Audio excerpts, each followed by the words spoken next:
Many blessings, everyone. It's great to talk to you again this month as we prepare for this big eclipse window. And so I wanted to share with you a bit a human design perspective and an astrological perspective of the eclipses coming in. Eclipses are always a really powerful and transformational time of the year. They're usually 2 weeks apart from each other, and there's a lunar and solar eclipse that take place.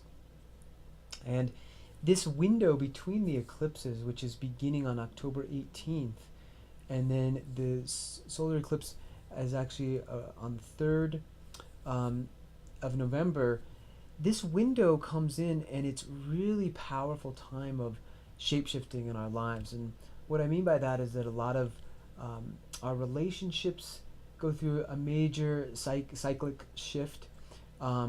Our life situations, including our jobs, our home, they can go through some turmoil, but it's all in sort of necessary for our next stage of evolution. So the eclipses have always been perceived astrologically as these sort of game changers. They help us to shed one phase of our life and move towards a path of new growth, new discovery, and initiation in our life. Now, the lunar eclipse on October 18th is, we could think of it as like a super full moon. It's a time when the energy runs really, really high. Everyone knows a full moon is already pretty hot energy that tends to emphasize polarity in our life, the need to balance things. So the lunar eclipse can be seen as this super full moon where energy is really strong, and we're really looking at the force of balance in our life. And interestingly, this is a lunar eclipse in the sign of Aries, not a sign known for its balance. So one of the things we may feel is we may feel some hot energy with this eclipse. We may feel really turned up, turned on. And one of the questions we want to ask is, what am I driving towards in my life? What am I initiating? What am I catalyzing? Lunar eclipse in Aries. Where am I a warrior? What fears do I have? What's preventing me from confronting those fears? What am I courageous about and for in my life? It's interesting because this, if we look at the human design for this lunar eclipse, we're looking at the position of the sun, and I'm following the sun. Every 6 days it will change one of the gates and centers that the sun is in. And interestingly, this gate is in the 32. The sun is in the 32, which is located in the instinctual center we call the spleen. Now, the 32 is part of a channel that's all about being driven, channel that is all about transforming ourselves and taking it to the next level, we can say.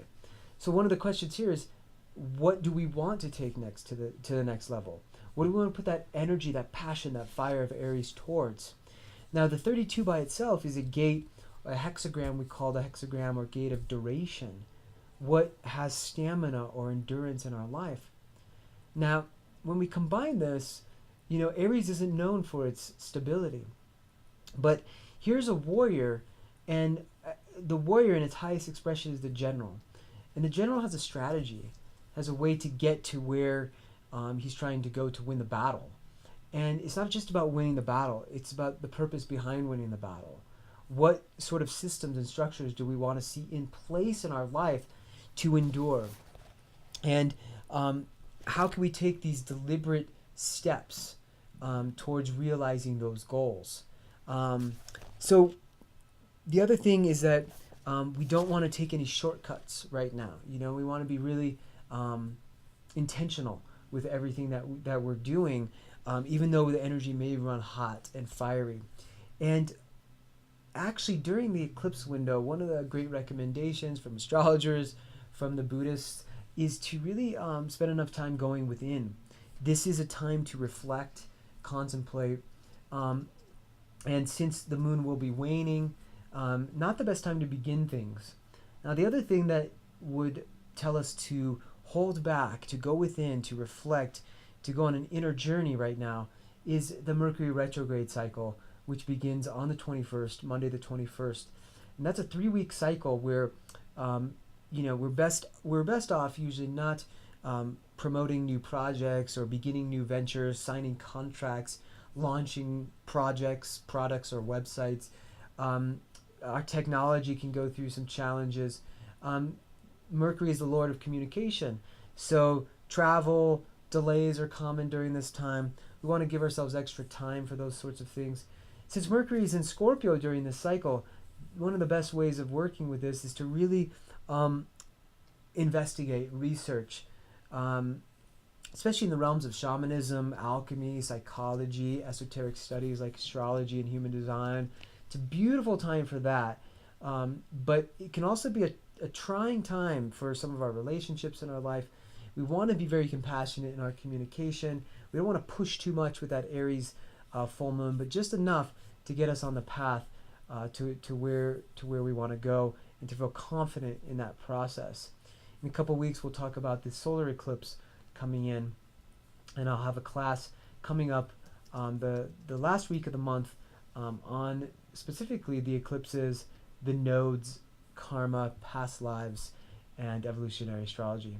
So thanks for being a part of this video and for taking the time, and may you journey through these eclipses with grace and ease. I hope.